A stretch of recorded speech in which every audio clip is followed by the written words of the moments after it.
প্রিয় ছাত্রছাত্রীরা, সোমনাথদার কোচিং সেন্টারে তোমাদের সবাইকে স্বাগত। আজকের ভিডিওতে থাকছে দেখো 2026 ক্লাস 6 রায় ও মার্টিন প্রশ্ন বিচিত্রা দ্বিতীয় পর্যায়ক্রমিক মূল্যায়ন। দেখো ইতিহাসের দ্বিতীয় পর্যায়ক্রমিক মূল্যায়ন।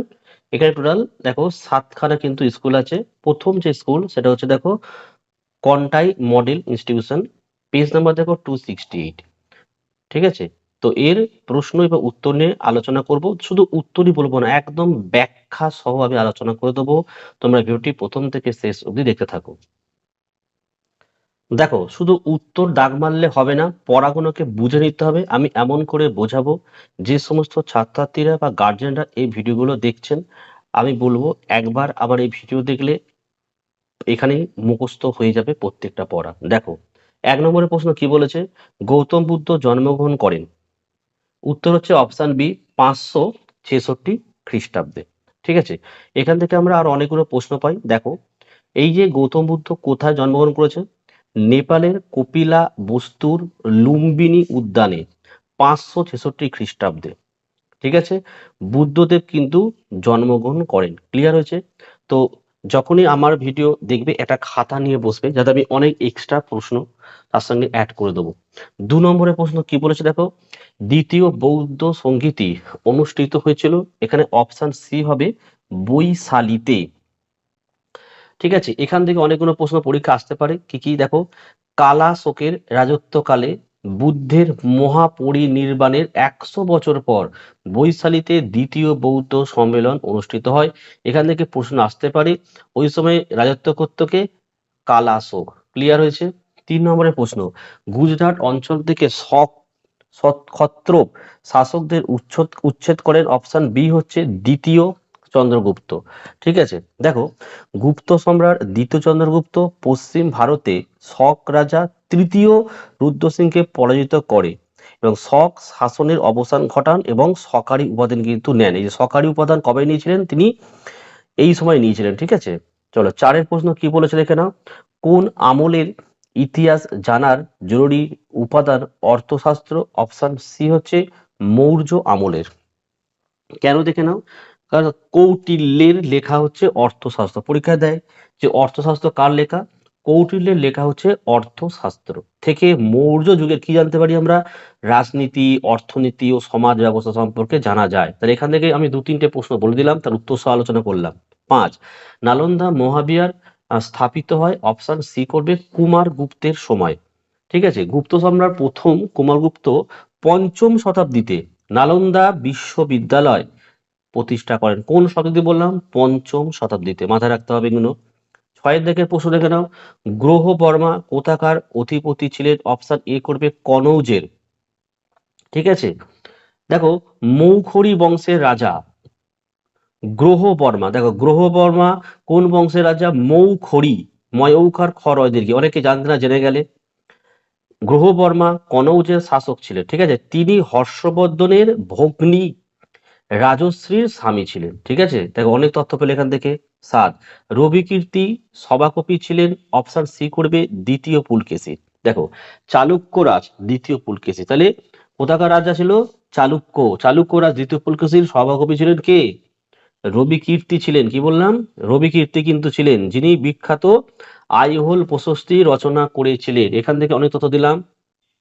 8, মগধের খুব কাছের মহাজন পদ ছিল। এখানে অপশন বি করবে বজ্জি। বর্গী জয় জয় হচ্ছে কিন্তু বানটা বজ্জি। দেখো, কেন বলতো? দেখো, গঙ্গার উত্তরে অবস্থিত হচ্ছে বজ্জি, গঙ্গার উত্তর দিকে অবস্থিত বজ্জি, বা যেটাকে আমরা ব্রিজি মহাজন পদটি মগধের ভৌগোলিক সীমানার সবচেয়ে একদম কাছে ছিল। ঠিক আছে। 9, নন্দ বংশের শাসন শেষ হয়েছিল। অপশন বি করবে 324 খ্রিস্টপূর্বাব্দে। আনুমানিক 320 খ্রিস্টপূর্বাব্দে চন্দ্রগুপ্ত মৌর্য কাকে পরাজিত করেছিল? ধনন্দকে পরাজিত করে মৌর্য সাম্রাজ্য প্রতিষ্ঠা করেন। ওকে, 10এর দাগের প্রশ্ন, পশ্চিমবঙ্গে বৈদিক যুগের একটি সংস্কৃতির খোঁজ পাওয়া গেছে, সেটা হচ্ছে অপশন এ মহিষাদলে। কি বলতো ব্যাপারটা? বলে দিতে শোনাও। দেখো, মহিষাদল হচ্ছে কিন্তু বীরভূমে। কি বললাম? বীরভূমের মহিষাদলে তাম্রপ্রস্তর যুগের সাথে সাথে বৈদিক সংস্কৃতির কিছু নিদর্শন পাওয়া গেছে। তাহলে মহিষাদলটা কোথায়? বীরভূম। 11 দাগের প্রশ্ন কি বলেছে দেখো, মহাক্ষত্র উপাধি নিয়েছিলেন, অপশন বি করবে রুদ্র দামন। ঠিক আছে, দেখো উজ্জ্বল শ্বেত হস্তি বাহিনীর নেতা এবং বিখ্যাত শক শাসক রুদ্র দামন মহাক্ষত্র উপাধি গ্রহণ করেছিলেন। 12, উত্তর ভারতে বসবাসকারী জৈনদের বলা হতো শ্বেতাম্বর। কেন বলা হতো শ্বেতাম্বর? বুঝে না একটুকুনি। দেখো, দুর্ভিক্ষের সময় স্থূলভদ্রের নেতৃত্বে যারা উত্তর ভারত থেকে গিয়েছিলেন এবং শ্বেত বস্ত্র পরিধান করতেন তাদের শ্বেতাম্বর বলা হয়। ঠিক আছে, আমাদের পড়া কেমন লাগছে অবশ্যই কমেন্ট করে জানিও। চলো এবারে আমরা এক কথায় উত্তর একের থেকে 1 নম্বরে 10টা করতে হবে। 1 নম্বর প্রশ্ন কি বলছে, কোন শিলালেখ থেকে শাসক খারবেলের কথা জানা যায়? হাতি গুম্ফা। ঠিক আছে, এবার এই হাতি গুম্ফা কোথায় অবস্থিত একটু বুঝে নাও। দেখো, উড়িষ্যার উদয়গিরি পাহাড়ের হাতি গুম্ফা শিলালেখ থেকে কলিঙ্গরাজ খারবেলের কীর্তি সম্পর্কে জানা যায়। তাই কি বললাম, এই হাতি গুম্ফাটা কোথায় আছে? উড়িষ্যার উদয়গিরি পাহাড়ে। ক্লিয়ার? 2, কোন অঞ্চলকে ভিত্তি করে বেশিরভাগ মহাজনপদ গড়ে উঠেছিল? উত্তর লিখবে গাঙ্গেয় উপত্যকা। কি বললাম? গাঙ্গেয় উপত্যকা। ঠিক আছে, দেখো ভিডিওগুলো একটু বড় হলেও তোমাদের আমার মনে হয় পুরোপুরি দেখা উচিত, কারণ দেখো আমি যেভাবে বুঝিয়ে দিচ্ছি এইভাবে পড়লে কিন্তু তোমরা ভালো রেজাল্ট করতে পারবে। দেখো 3 দাগের প্রশ্ন, দেখো বিশ্ব ব্রহ্মাণ্ডের কর্তা উপাধি কার ছিল? দেখো খুব ভালো প্রশ্ন, বিম কথ ফিস। কি বললাম? এটা বিম কথ ফিস। তো আশা করি নাম শুনেছো। এটা হচ্ছে কুষাণ সম্রাট ছিলেন একজন এই কথফিস। ঠিক আছে, ভীম কথফিস বা দ্বিতীয় কথফিস, তিনি তার মুদ্রায়, তিনি যে মুদ্রা চালু করেছে সেই মুদ্রাতে এই ধরনের গাম্ভীর্যপূর্ণ উপাধি ব্যবহার করতেন। ঠিক আছে, 4 নম্বর প্রশ্ন দেখো, নাসিক লেক ও কার্লে লেক থেকে কার কথা জানা যায়? গৌতমী পুত্র সাতকর্ণী। ঠিক আছে, গৌতমীপুত্র কে ছিলেন? সাতবাহন বংশের শ্রেষ্ঠ রাজা ছিলেন। 5, পরবর্তী বৈদিক যুগের মৃৎ পাত্রগুলি কি নামে পরিচিত? লিখবে চিত্রিত ধূসর মৃৎপাত্র নামে পরিচিত। 6 দাগের প্রশ্ন, গুপ্ত সাম্রাজ্যের প্রদেশগুলিকে কি বলা হতো? লিখবে ভুক্তি বলা হতো। কি বললাম? ভুক্তি। 7, সত্য বা মিথ্যা নির্বাচন করো। রুদ্রদামন ছিলেন সাতবাহন বংশের বিখ্যাত রাজা। এটি কিন্তু ফলস, অর্থাৎ এটা কিন্তু কি ভুল। কারণ হচ্ছে রুদ্রদামন ছিলেন কি পশ্চিম ভারতের বিখ্যাত শক রাজা, এগুলো লিখে রাখতে পারছে কিন্তু। হ্যাঁ, পশ্চিম ভারতের বিখ্যাত শক রাজা ছিলেন। নেক্সট, আর দেখো সত্য বা মিথ্যা নির্বাচন করো। সুদ গ্রহণ করা বৌদ্ধ ধর্মে নিন্দার বিষয় ছিল। এটি কিন্তু একদমই সত্য। ঠিক আছে, কারণ হচ্ছে আদি বৌদ্ধ ধর্মে সুদে টাকা খাটানো বা উচ্চ হারে সুদ নেওয়াকে সঠিক জীবনযাপনের বিরোধী বলে মনে করা হতো নয়। বেমানান শব্দটি খুঁজে বের করো। উত্তর লিখবে এখানে গুপ্ত বংশ। কেন কেন এখানে গুপ্ত বংশ আমি কেন লিখলাম? দেখো এখানে কি আছে, হরজঙ্গ বংশ আছে, শিশুনাগ বংশ এবং নন্দ বংশ। কারণ এই 3টি বংশই কিন্তু মগধের আদি সাম্রাজ্যের বিস্তারের সাথেই যুক্ত ছিল। আর মৌর্য যুগের আগে যেখানে গুপ্ত বংশ অনেক পরের যুগ। ঠিক আছে, 10 দেখো বেমানান শব্দটি খুঁজে বের করো। দেখো মল্ল, কৌশল, বৎস আর মগধ। তাই উত্তর আমি কি লিখেছি এখানে? মল্ল লিখতে হবে, কারণ মল্ল ছিল একটি গণরাজ্য বা অরাজতান্ত্রিক মহাজনপদ। ক্লিয়ার? বাকি 3টি ছিল রাজতান্ত্রিক। মনে থাকবে তো, বাকি 3টে কি ছিল? রাজতান্ত্রিক ছিল, আর এটা ছিল অরাজতান্ত্রিক। কি বললাম? অরাজতান্ত্রিক, আর বাকি 3টে কিন্তু রাজতান্ত্রিক। ক্লিয়ার? 11, চতুর্থ বৌদ্ধ সঙ্গীতি অনুষ্ঠিত হয়েছিল। উত্তর লিখবে কি? কাশ্মীরে। কার সময় জানো? কুষাণ সম্রাট কনিষ্কের রাজত্বকালে। লিখে রাখো এগুলো। 12, বিবৃতির সঙ্গে মানানসই সঠিক ব্যাখ্যা লেখো। বিবৃতিতে বলেছে অশোক তার সাম্রাজ্যে পশু হত্যা বন্ধ করেছিলেন। উত্তর করবে দুয়েরটা, ধর্মের অনুসরণ করার জন্য। কি বললাম? আচ্ছা, এখানে একটু তথ্য বলি।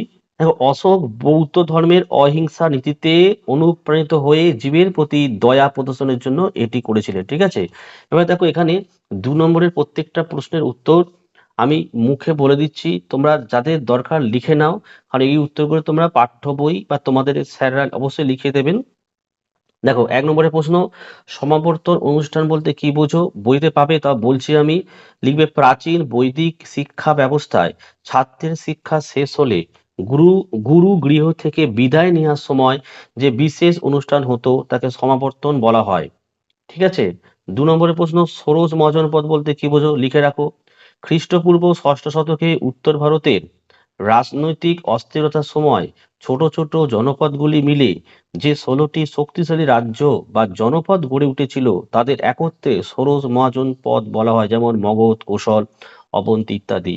৩ নম্বরের প্রশ্ন, অশোকের আমলে মৌর্য সাম্রাজ্য কতদূর বিস্তৃত ছিল? লিখবে অশোকের আমলে দক্ষিণে সুদূর তামিলনাড়ু বাদে প্রায় সমগ্র ভারত এবং উত্তর পশ্চিমে আফগানিস্তান পর্যন্ত মৌর্য সাম্রাজ্য বিস্তৃত ছিল।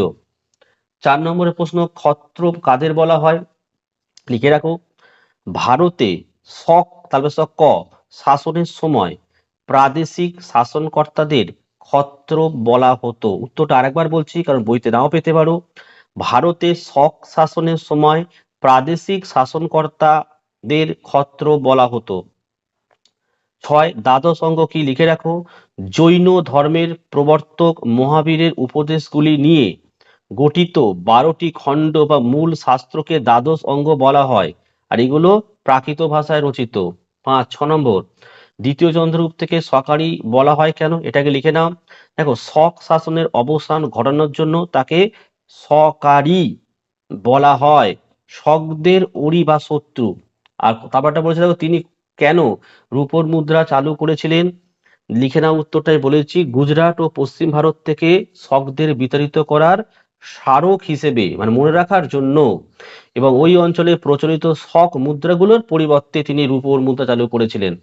আচ্ছা, বাকি যে বড় প্রশ্নগুলো আছে অবশ্যই তোমরা পাঠ্য বই থেকে পেয়ে যাবে। ঠিক আছে? কোনো উত্তর না থাকলে কমেন্ট করে জানাবে, তাই উত্তরটি আমি ফেসবুকে বা ইউটিউবে পোস্ট করে দেবো। ঠিক আছে? তো এই ছিল আজকের ভিডিও। ভিডিও কেমন লাগছে কমেন্ট করে জানাও, তাহলে পরের সাবজেক্টগুলো আমি এইভাবে নিয়ে আসবো, তোমাদের সাপোর্ট দরকার। ঠিক আছে? যারা ইউটিউব থেকে দেখছো চ্যানেলটা অবশ্যই সাবস্ক্রাইব করো, এবং যারা ফেসবুক পেজ থেকে পেজটা কিন্তু ফলো করো, সঙ্গে সঙ্গে সোমনাথ দার কোচিং সেন্টার চ্যানেলটাই কিন্তু তোমরা একটু সাপোর্ট করো, কারণ চ্যানেলটি অনেকদিন ধরে কিন্তু স্টপ হয়ে আছে।